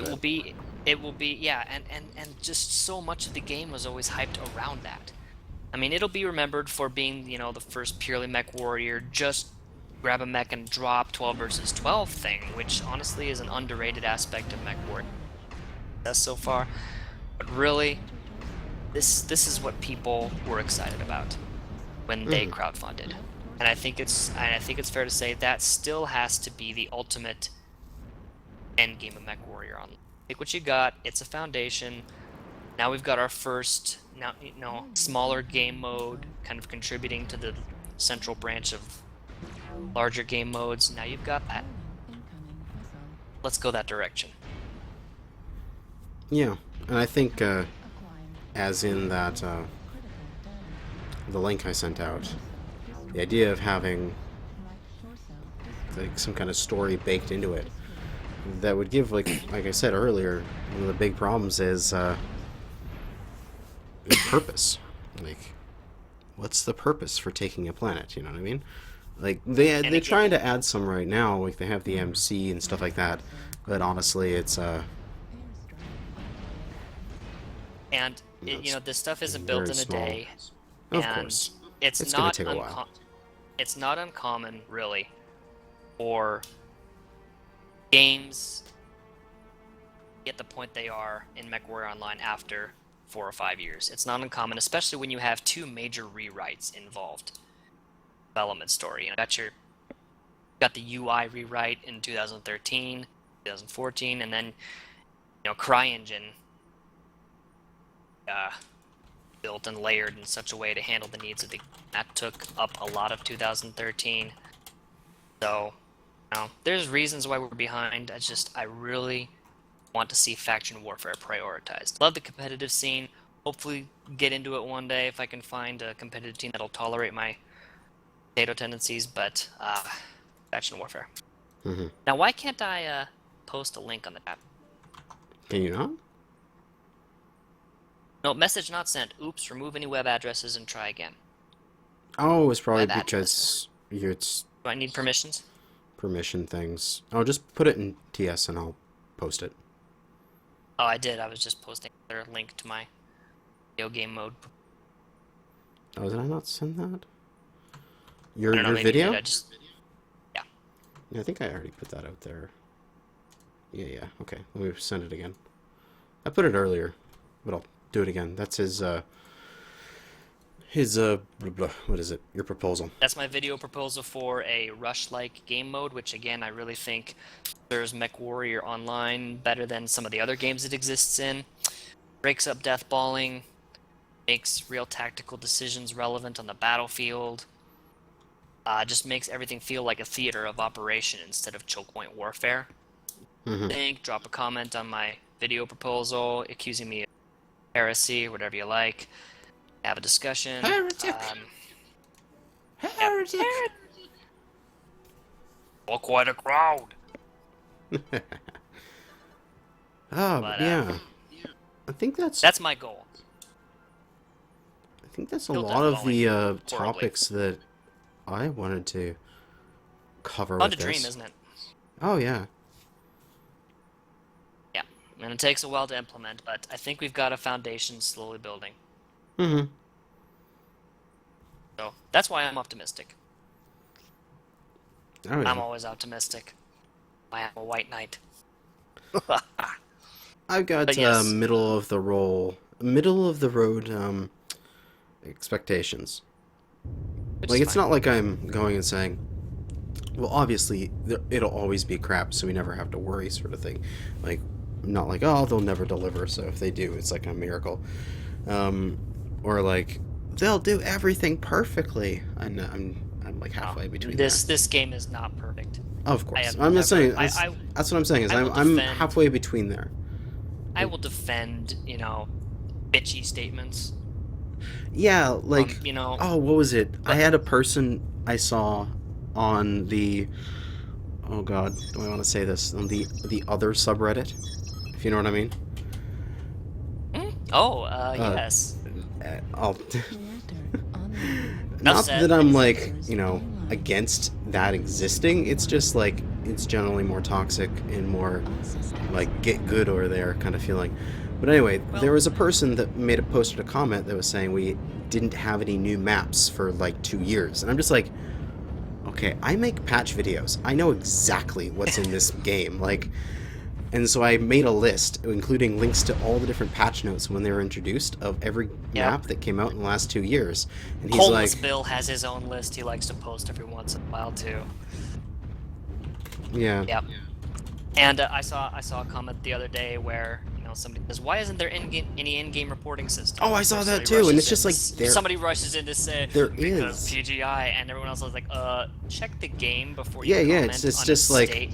There click. is Oh, such it's a right feature. there. You know, boop, report. You know. I will defend, griping. That's just my nature. But the game's not perfect. And there are a lot of little balance tweaks that really could be done that would bring a lot of people back. And balance tweaks as well, but also I think some quality of life stuff, and I don't which know. they've been doing a lot of. Yeah, they've been doing a lot of that, but this is sort of getting off topic. We sort of left the faction warfare. I think we've talked everything we want to do about that, but if we just want to continue chatting for a while about other stuff, just so if people are watching this afterwards, they can be like, if you just want to hear about the faction warfare stuff, we're kind of done with that, but we'll talk about other random stuff for a while. Good if you like. One How anybody wants to thing- tolerate my nasal voice any longer than they have to is beyond. Okay.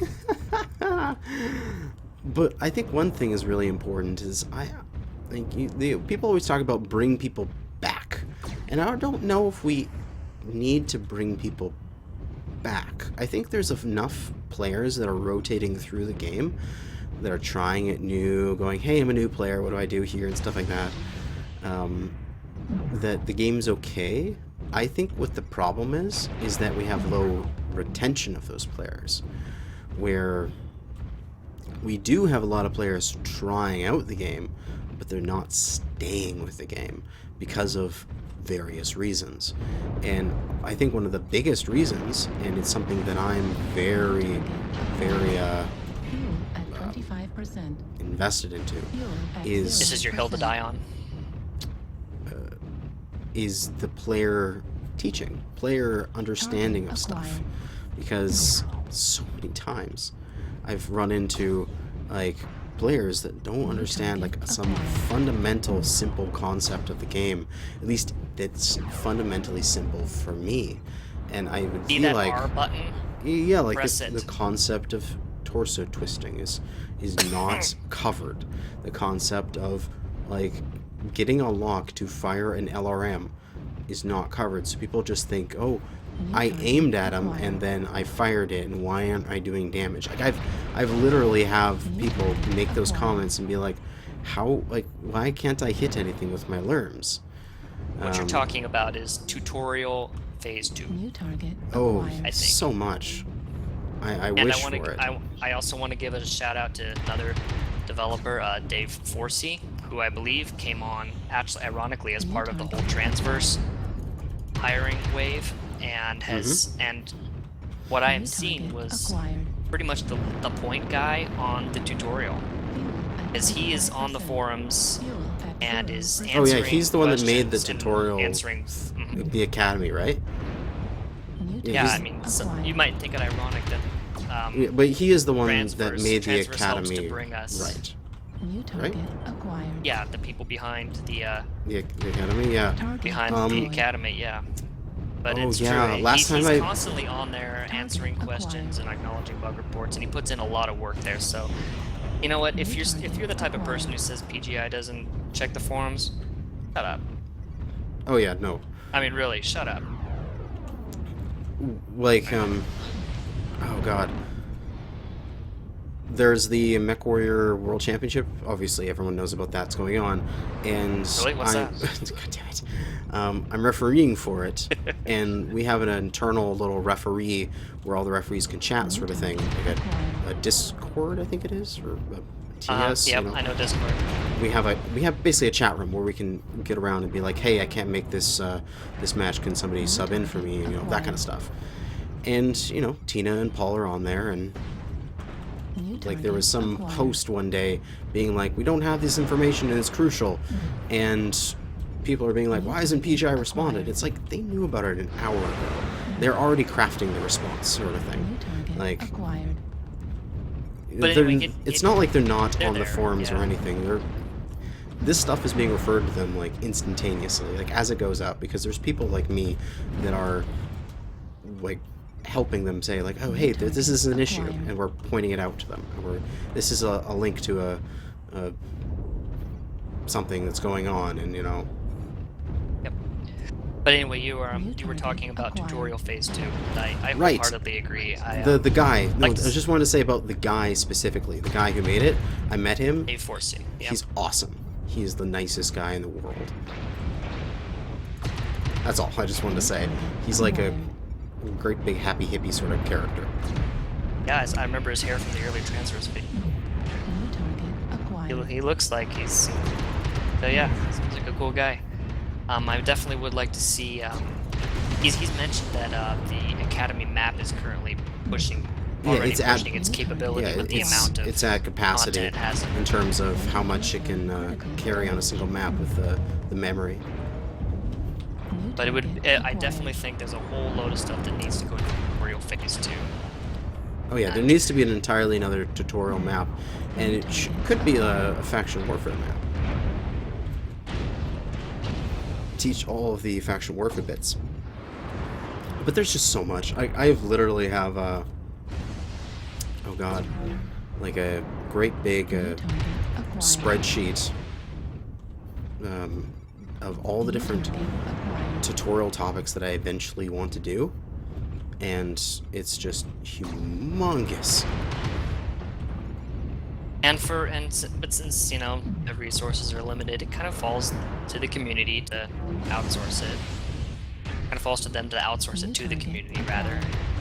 I think Josh, you do a fairly good job with a lot of that. Yeah, I do. Haven't been doing as much lately, but that's because I've just been working on making like episodic content, like the free to play and that kind of stuff. You've been partying with the proceeds of a couple $100,000 at this point. Oh god, no. Get me in on some of that. It's just like a pizza a month sort of thing. Not very much. I was surprised at how much when I delivered pizzas for a while. I was surprised how Target destroyed. New target good tips. acquired. Oh yeah? Yeah. Nice. Good college job, I would recommend. New target acquired. A little wear and tear on your car, but the tips can be really good and it gets you plenty. New target acquired. Anyway, so your big thing's a tutorial. Like I said, that links to player retention. I feel there's a lot of people that are just like, what am I doing? How do I equip a mech? What mech is good for me? All that kind of stuff. And they go and be like, well, I can't get this. This is too confusing. There's no resources for me. It's okay. I don't really want to play this game anymore because I can't get it, sort of thing. And yep. Yeah. Player retention. Yeah, that was always another big thing with me too. I kind of let it go a little bit once the tutorial came along because that really helped. But another part of it is just it's self-sustaining. The problems with player retention, because a lot of it is also down to and I really wish sometimes that big, stomping, competitive teams realize just how hard it is. Yeah, sorry, I'm losing the beginning and end of your sentences again.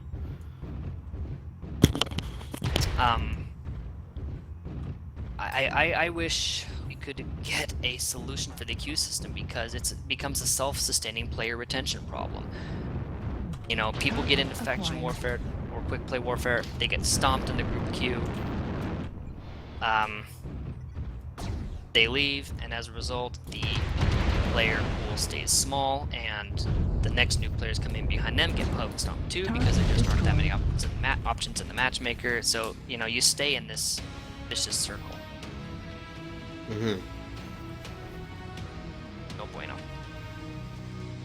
Like, one concept that's been floating around for a while is to have a, like, for your first 25 matches, your cadet bonuses is that, if possible, put only people who are on cadet bonuses in those matches. Of course, you'd have to have enough population to do that. Or right. Limit the first 25 matches to being, I don't know, just tier 5 and tier 4, instead of going up to possibly tier 3. The kiddie pool, yeah. Yep, Because something's got to be done. so many people sending me messages. Oh, friend requests. Yay, you get all the friend requests. I'll be forgotten. I have so many friends on this game, and I know hardly any of them. I mean, I just get random friend requests. I just accept everything. Right.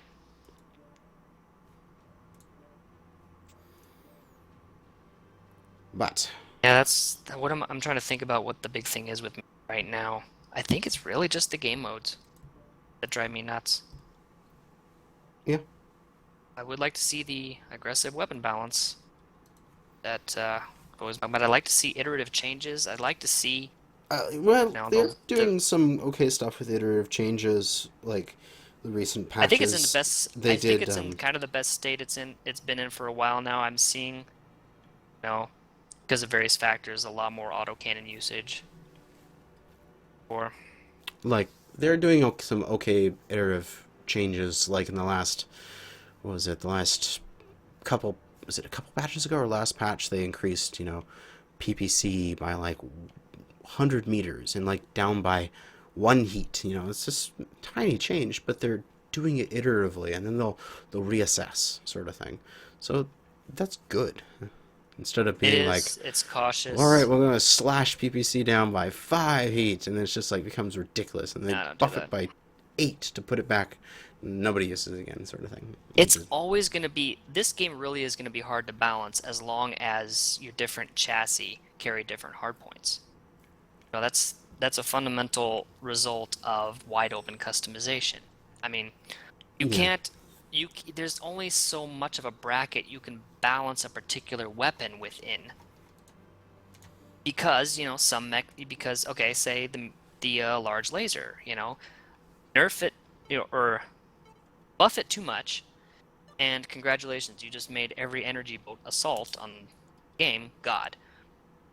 But if you nerf it too much, then you kill the bracketed builds, because the individual weapon, say on a smaller mech with just 1 energy hardpoint, can't really use that large laser to any effect. Mm-hmm. So the weapon needs to be weak enough to, rein in the energy boats. But I But also strong enough to make it a decent weapon on a bracketed build. I also think that the way you can do that is with the heat scaling system. But oh man, we've kind of just come full circle back to what my original first problem you asked me very at the beginning of this. Is everything all comes back to itself. It all feeds into itself. Inception. Oh, Yeah, God. that's Mechception.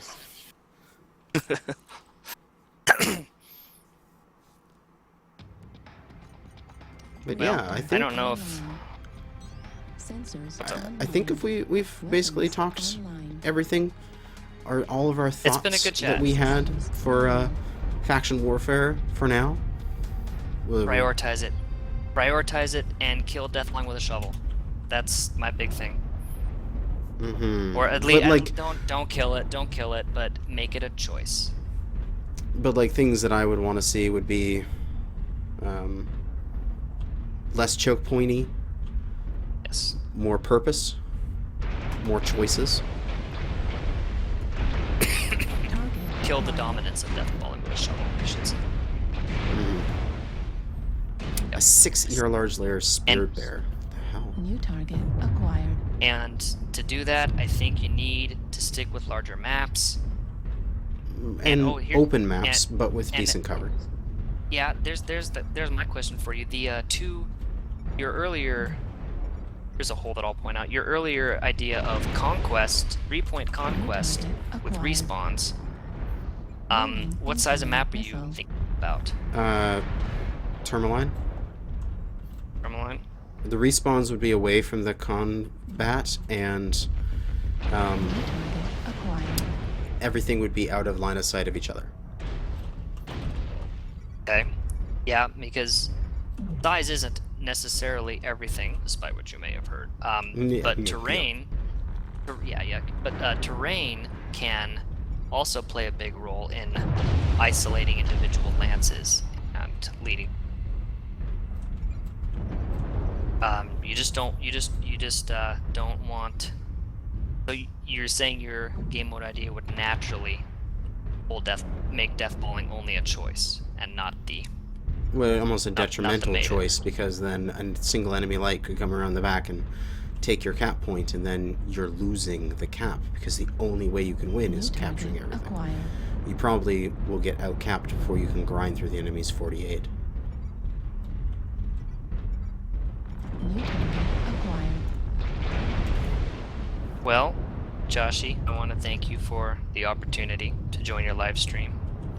Yeah, oh, thank you for coming out, and put out sort of as an invitation for anyone, if they have a particular idea, to send me a message, and we can discuss it and be like, hey, you're gonna make this get a thing. mobbed. I am gonna get mobbed, but I can do like one every week or two, and talk about different concepts, and it would have to be different than something we've talked about before. So you've basically done faction warfare. Somebody would have to talk about somebody else or something else. Unless they had a really revolutionary idea, in which case I do not mind sharing the topic with somebody else.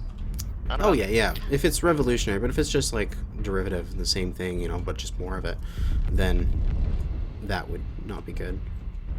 One thing I would like to say to anybody who might be listening, not that I'm a genius or anything, but New target acquired. in free-to-play development, the squeaky wheel gets the grease. The thing most complained about is going to get the most attention. And so I really would like to see game modes get more attention than the dialogue. I would like it to see get more weight, because I really believe that the current game mode, they're still placeholders from,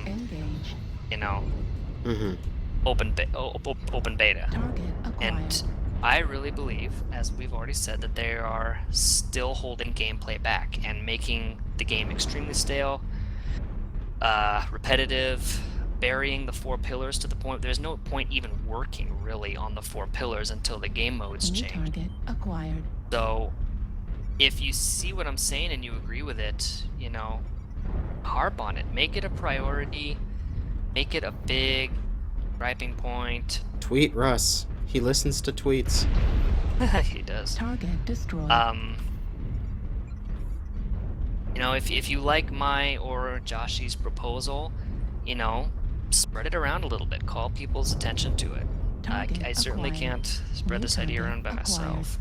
Also, something I've found is that people will tend to be more receptive to very well laid out arguments, and especially ones that come with an infographic. Acquired.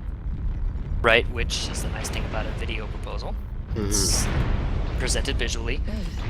And also, I am quite willing to have discussions with people on how my idea can be improved, because that's how design happens. You pitch an idea, and everybody attacks it, trying to poke holes in it. That's just collaborative game design right there. So feel free to ask questions, shoot holes in it, and let's polish this idea to the point where it's something workable for a PGI to try. Yeah. At 25%. Well, I think we've been very successful here. Refine it by committee. Yeah, well, thanks for the opportunity, Joshy. I have some ramen waiting for me. Oh, very nice. I had some so cheap, rice and stir fry and ginger pork. Target acquired. Yep. One day, I shall get off the college New student target diet. Acquired. But it is not this day. All right. At 25. Thanks for the opportunity, Joshy. I will see you later. Yep, thanks for coming out, and for everyone else in the chat, thanks for listening to our random ramblings as I alt-tab here and look at how long we've been going.